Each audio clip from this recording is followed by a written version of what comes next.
ওম নমো ভগবতে সাইনাথায়। আজ আমি সবার সাথে শিরডিতে ঘটে যাওয়া দুটো এক্সপেরিয়েন্সেস শেয়ার করার চেষ্টা করছি। জানি না কতদূর কি বলে বোঝাতে পারবো, সবটাই সাইয়ের ওপরে যে উনি কতটা আমাকে দিয়ে বলিয়ে নেবেন আর সবার পর্যন্ত কতটা পৌঁছবেন। আমি শুধু চেষ্টা করছি। এই দুটো এক্সপেরিয়েন্সই আমার খুব ভালো লেগেছে, সেই জন্যই আমি খুব লাকি নিজেকে মনে করি, সেই জন্যই সবার সাথে শেয়ার করার জন্য এসেছি।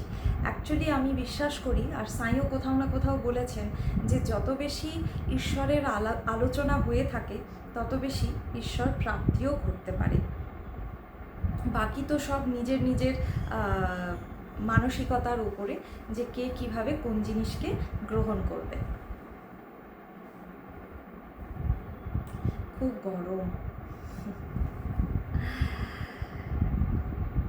2026-এর ফেব্রুয়ারি মাসে আমি আরেকটি ফ্যামিলির সাথে শিরডিতে যাওয়ার সৌভাগ্য অর্জন করেছি। আমি আমার ছেলে যে কিনা সাইয়েরই সন্তান, সাইয়ের কৃপাতেই আমি তাকে পেয়েছি। আর আরেকটি ফ্যামিলি, তারাও তাদের সন্তানকে সাইয়ের কৃপাতেই উইদাউট এনি ট্রিটমেন্ট পেয়েছে। আমার একটা ভিডিওতে বাচ্চাটির ভিডিও করা আছে, শেয়ার করা আছে। বাচ্চাটির নাম ধ্রুব। ওর মা বাবা আর আমি, আমার ছেলে, আমরা শিরডিতে গেছিলাম ফেব্রুয়ারি মাসে 2026-এর। সেই সময়ে সন্ধ্যার সময় হনুমান মন্দির যেটা আছে চাউরি আর দ্বারকা মাইয়ের মাঝখান দিয়ে যেতে গেলে যেটা হনুমান মন্দির আছে, মারুতি মন্দির, সেখানে সাইয়ের দর্শন, আমাদের হনুমানজির দর্শন হলো। আসলে সবসময় সাই সাই বলতে বলতে সাই চলে আসে, সাই কোথায় নেই। যাই হোক, সরি, আবার বলার চেষ্টা করছি। মারুতি মন্দিরে দর্শন করে আমরা একে একে দর্শন করছি, কারণ সবাই একসাথে যাওয়া যাচ্ছে না, খুব ভিড় সেদিন সন্ধ্যায় মারুতি মন্দিরে। আর কেউ কারোর চটি দেখছে আর বাকিরা যাচ্ছে, এমন করেই 2-3 করে যাওয়া হয়েছে মারুতি মন্দিরে। আর মারুতি মন্দিরের সামনেই যে বড় গাছটি আছে সেটার নিচে এখন একটি নাগমাতার কিন্তু মূর্তি করে দেওয়া আছে। মূর্তি মানে একটা নাগমাতারই একটা স্ট্রাকচার মতো করে দেওয়া আছে। সেখানেও পুজো হয়, স্পেশালি বোধহয় নাগপঞ্চমীতে সেখানে পুজো হয় যতদূর আমি জানি। আর সেই জায়গাটি আমার কাছে খুব পবিত্র, আমার খুব প্রিয় একটি জায়গা। আর পুরো শিরডিরই ভাইব্রেশন তো অতুলনীয়। তো যাই হোক, এবার মারুতি মন্দিরে এক এক করে দর্শন করা হচ্ছে। আর ওই নাগমাতার যে জায়গাটি, ওই গাছের নিচে, ওই জায়গাটিতে আমরা অপেক্ষা করছি বাকিদের জন্যে। আমি ওখানে দাঁড়িয়ে আছি, তো হঠাৎ এক মহিলা, পরনে একটি সাদা রঙের কোটের মতো আর শাড়ি, খুব সিম্পল, যেমন ওখানে সবাই হয়ে থাকে, খুবই সিম্পল, তো হাতে খঞ্জনি নিয়ে বিক্রি করছে। তা আমাকে এসে বললো যে আমার শরীরটা ভালো নেই, তুমি আমার কাছ থেকে নিয়ে নাও না, আমি ভালো করে তাহলে ওষুধ কিনতে পারবো। তো আমার খঞ্জনি নেওয়ার করতাল নেওয়ার কোনো রকম চিন্তাভাবনা সেই সময় ছিলই না, ওই জন্য আমি তাকে বারণই করলাম। ইন দ্য মিন টাইম ধ্রুবর মা বাবা ওরা মন্দির থেকে দর্শন করে আমার কাছাকাছি চলে এলো। ওরা এসে দাঁড়ালো, এসে যখন দেখছে যে ওই মহিলা খঞ্জনি নিয়ে বিক্রি করছে, তো হ্যাঁ, ধ্রুবর জন্য একটি খঞ্জনি কেনা হলো। ধ্রুব খুবই ছোট, কিন্তু তবুও ধ্রুবর জন্য একটা খঞ্জনি কেনা হলো। খঞ্জনির দাম বোধহয় 30 টাকা ছিল। এবার ওই মহিলাকে ধ্রুবর বাবা সৌভিক, সেই কিন্তু টাকা পে করলো। আমরা একসাথেই সবাই দাঁড়িয়ে আছি, আমি, ধ্রুবর বাবা, ধ্রুবর মা। এবার সেই মহিলা সৌভিকের কাছ থেকে টাকাটা নিয়ে 100 টাকার নোট ছিল যতদূর আমার মনে পড়ছে। সে বলছে যে আমার কাছে তো খুচরো নেই। তো পাশেই ট্রান্সজেন্ডার একজন দাঁড়িয়েছিলেন, উনি ওখানে সবাইকে আশীর্বাদ দিচ্ছিলেন। তো বললেন যে ওর কাছে গিয়ে আমি খুচরো করে নিয়ে আসছি, একদম কাছেই, সুতরাং চোখের সামনে দেখাই যাচ্ছে সব কিছু। আর নিল ওই 100 টাকার নোটটা, নিয়ে সেই ট্রান্সজেন্ডারের কাছে গেল, গিয়ে তার কাছ থেকে খুচরো টুচরো করে নিয়ে এলো। আসার পরে আমার হাতে সেই টাকাটা দিল। এদিকে আমি তো আদেও পে করিনি, করেছে ধ্রুবর বাবা। তো আমি বলছি যে मैंने नहीं खरीदा है, उन्होंने खरीदा है, आप उनको दे दीजिए। তখন দেওয়া হলো। এবার পুরোটা টাকা মানে 100 টাকার পুরো খুচরোটাই সেই মহিলা আমার হাতে কিন্তু দিল। আমি বলছি, তুমি তোমার যতটা লাগবে, তোমার যতটা খঞ্জনির দাম 30 টাকা মতো, তো সেটা তুমি তোমার কাছে রেখে নাও, তারপরে আমাকে বাকি টাকাটা দাও। তখন বলছে, না, পুরো টাকাটা তুমি তোমার হাতে নেবে, তারপরে তুমি নিজে হাতে আমাকে দেবে। বললাম ভালো কথা। তো আমি নিলাম, নিয়ে বাকি টাকা সব শুভর বাবাকে দিয়ে বাকি 30 টাকা আমি ওই মহিলাকে যখন দিচ্ছি, তখন ও আমাকে বলছে যে তুমি তোমার হাত থেকেই দেবে, আমি তোমার হাত থেকেই নেব, আর আমি তোমাকে চিনতে পেরেছি।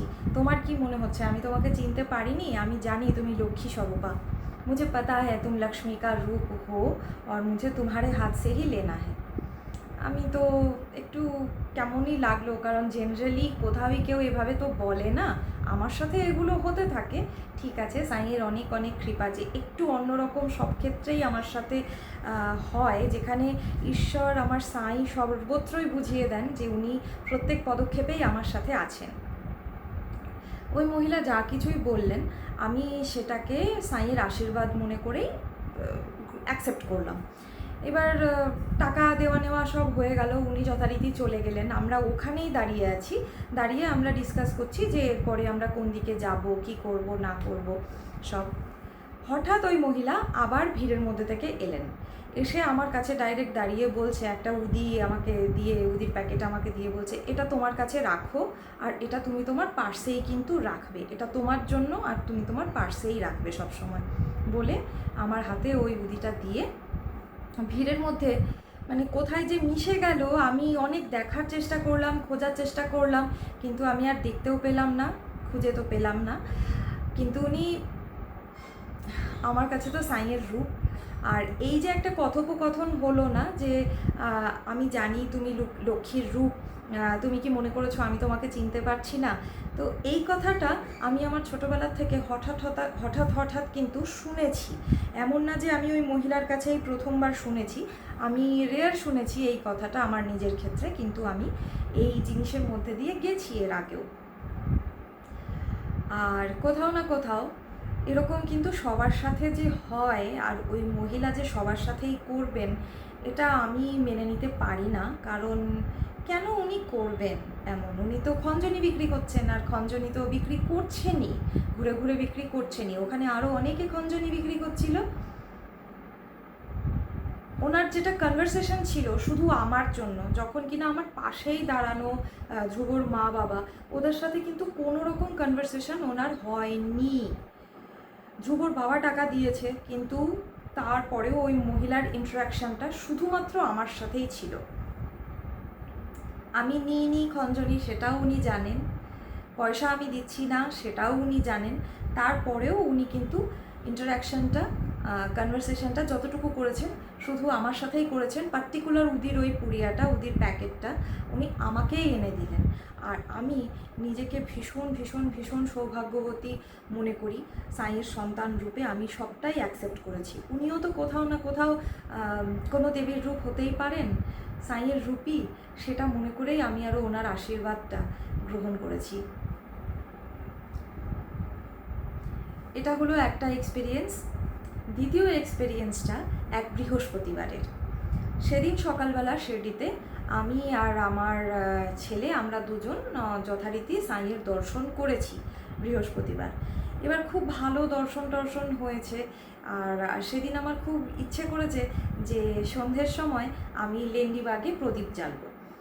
আর শিরডিতে খুব বেশি হাওয়া চলছিল পরপর বহুদিন সন্ধ্যের দিকে, খুব গরমেও মনে হচ্ছিল না যে গরমের সময়। এটা স্পেশালি বিকেল 4টার পর থেকে খুব সুন্দর একদম ঠান্ডা হাওয়া একদম শিরডিতে বয়ে চলেছে, যেটা কিনা আমি দিল্লিতে কিন্তু পাই না। আমার ছেলে যথারীতি ভক্তিনিবাস আশ্রমেই ছিল, আমি একা চলে গেছিলাম সেদিন বিকেলবেলা সাইয়ের। আমি 4 নম্বর গেট দিয়ে ঢুকলাম, 4 নম্বর গেট দিয়ে পাশ নিয়ে আমি ঢুকলাম, আর গিয়ে বসেছিলাম সেই জায়গাটাতে যেখানে ওই খিড়কিটা একটা আছে না, যেটা এখন সোনা দিয়ে বাঁধিয়ে দিয়েছে, যেখান থেকে মুখ দর্শন হয় সাইয়ের একটা সাইড থেকে। যারা জানো না শিরডির ব্যাপারে তারাও বিভিন্ন ভিডিওতে কিন্তু সেটা দেখতে পাবে। তো আমি সেটার পাশেই মানে সেটার উল্টো দিকেই যে বসার জায়গা আছে, এখন সেখানে ফ্লোরেও বসা যায়, সেখানে এখন কিন্তু বেঞ্চেও বসার খুব সুন্দর জায়গা করে দিয়েছে। আর সেখানেই এখন বিষ্ণু সহস্রনাম সকালবেলা 1 ঘন্টা জপ করার একটা স্টেজও করা আছে, খুব সুন্দর ব্যবস্থা। তো সেখান থেকেই আমি বেঞ্চে বসে ডাইরেক্ট সাইয়ের দর্শন করছি, আরতি দর্শন করছি ওই খিড়কিটা দিয়েই। আর খুব আনন্দ হচ্ছে। আর হাতে একটা ব্যাগের মধ্যে প্রদীপ, সলতে, সর্ষের তেল সমস্ত কিছু আছে। আর টেসলাই সমস্ত কিছুই নিয়ে ওখানে ঢুকেছি, ধূপকাঠি সব নিয়ে গেছি। আর যখন ওখানে সন্ধ্যা আরতি কমপ্লিট হয়ে গেল তখনও কিন্তু সন্ধে অ্যাকচুয়ালি লাগেনি। এবার সময়টা হচ্ছে 7টা পেরিয়ে গেছে। তো আরতি শেষ হয়ে গেছে, খিড়কির ওখান থেকে সাইকে স্মরণ করে প্রণাম করে লেন্ডিবাগের দিকে যেতে যাচ্ছি।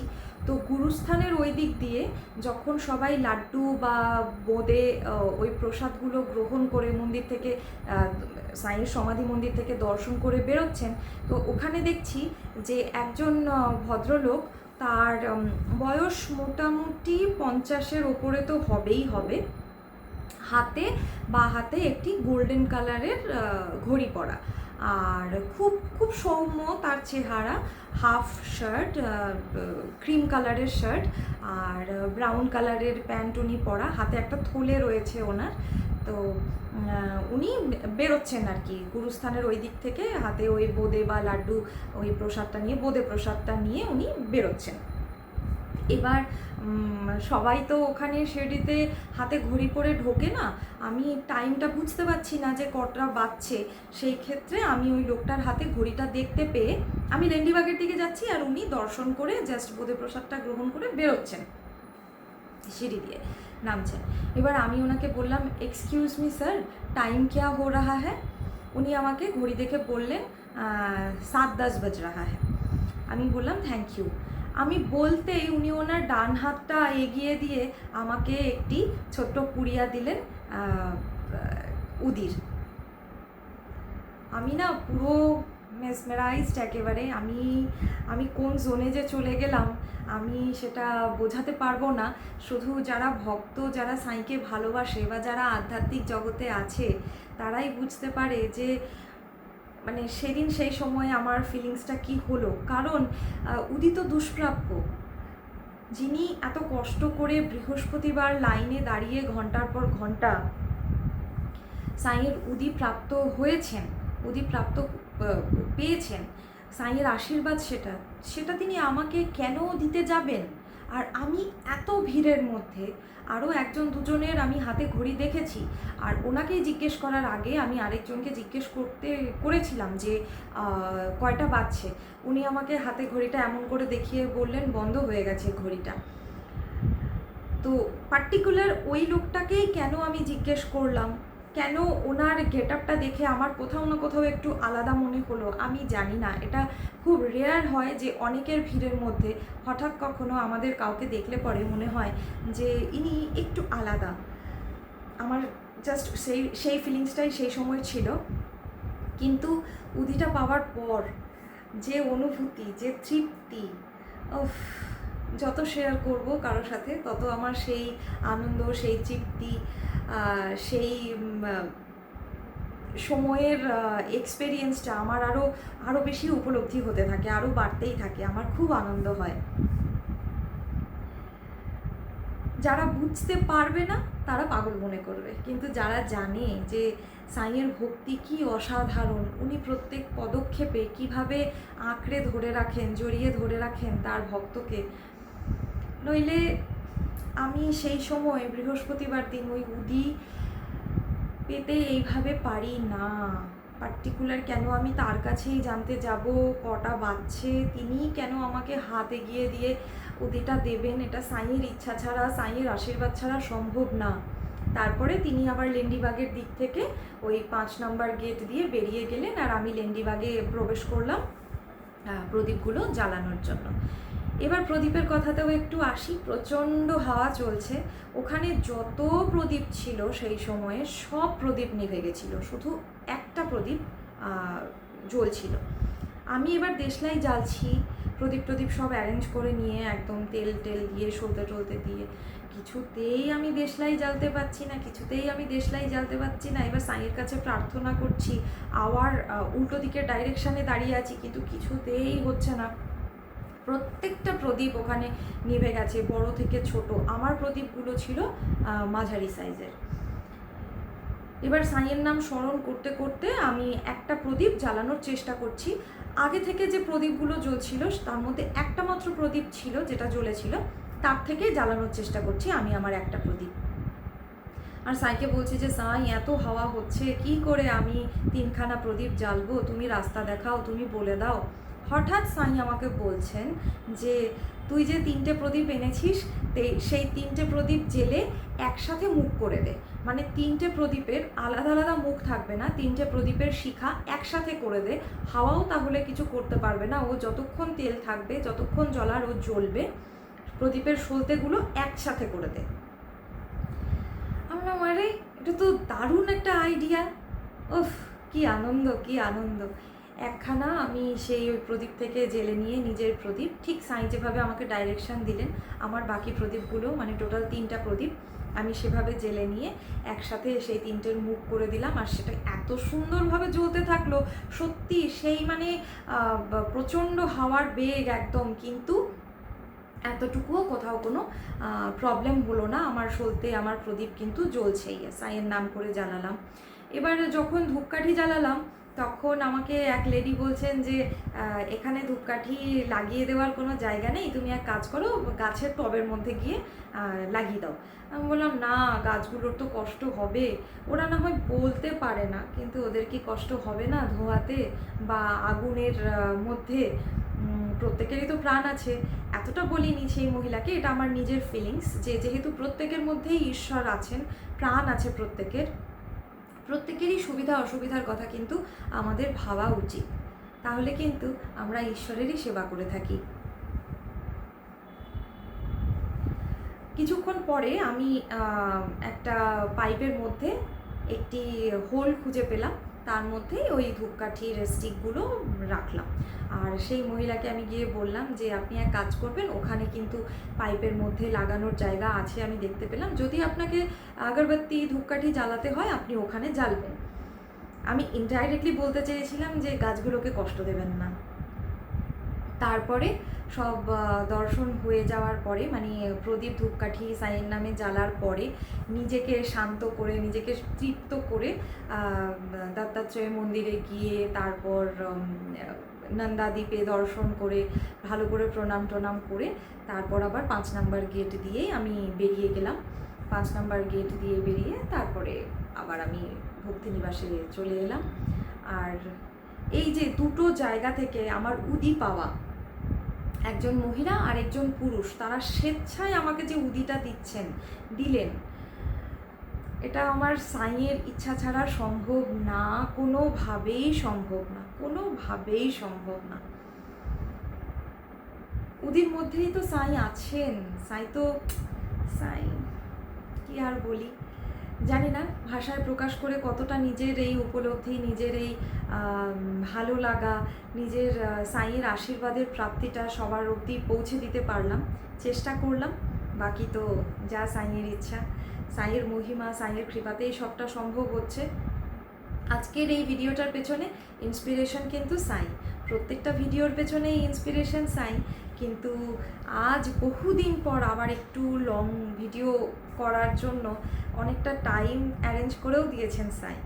লং ভিডিও করা হয় না শুধুমাত্র সময়ের অভাবে।